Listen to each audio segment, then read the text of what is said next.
It makes sense that no great nation can be in a position where they can't control their borders.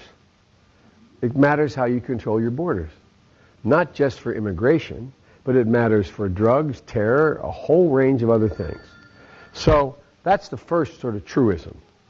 The second truism is that this nation is such that people in the country should have the first opportunity to be able to have jobs that pay well and have jobs that are decent, and that after that, the second crack goes to what we may need from other parts of the world or any other input.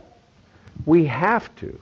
And I had been arguing for, when I'm back in my days as chairman of the Judiciary Committee and straight through as the leader of the Foreign Relations Committee, I've been arguing for the need to put more protection at our borders, meaning that you have more border guards. This president, refusing to add the number of border guards, now said he has to send the National Guard down. He vetoed. He was against adding the number of border guards. I only can suggest the reason he was is because he needed that money for his tax cuts that were unnecessary. I'm not being facetious. I'm being serious. Again, show me what you value.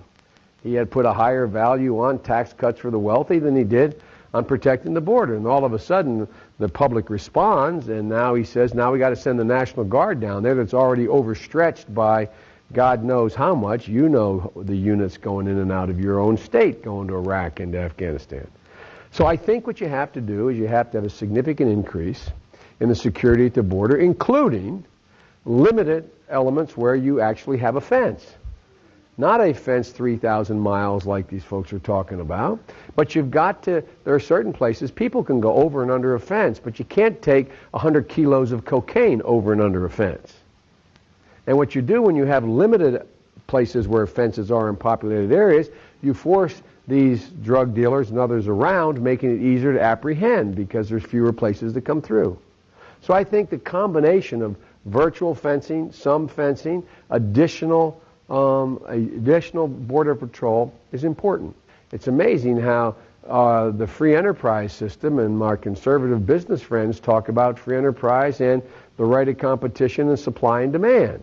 And yet there's one whole category of people they want to be allowed in on work permits that will take away jobs of Americans right now. We need seasonal agricultural workers, it makes sense, and we need special H-1B people where we don't have enough people to fill spots that are needed at the high end, the high-tech end. I understand that. But I don't go for this idea of having the allowance of a significant increase, several 100,000 people a year, to take regular jobs, particularly in the construction industry. When you have another 300,000 people competing to hang drywall, figuratively speaking, or to carry bricks up a stairway up to the 15th story of a building, or to do a lot of other work in the construction area, guess what it allows the employer to do? Keep the wage lower. We have plenty of Americans that take those jobs. We don't have Americans who aren't willing to take those jobs. But the reason why the employers want this extra influx on a temporary basis, in my view, is it drives costs down. That's not fair to Americans. So you have to hold employers responsible in this measure here. Hold them responsible that they have to hire Americans first. Only if there's no Americans available for the job should we be promoting the idea of bringing in extra workers, in my view. 15 years from now, we're going to be saying, what are we going to do about the flow of illegals into the country of the United States of America?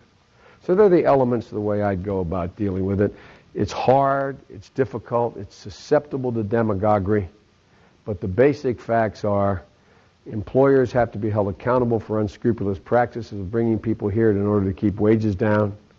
We have to protect our border by putting more infrastructure and investment in the border to be able to control it, not just for immigration, but for drugs. And we have to provide a pathway for the people who are here that earn the opportunity to become American citizens.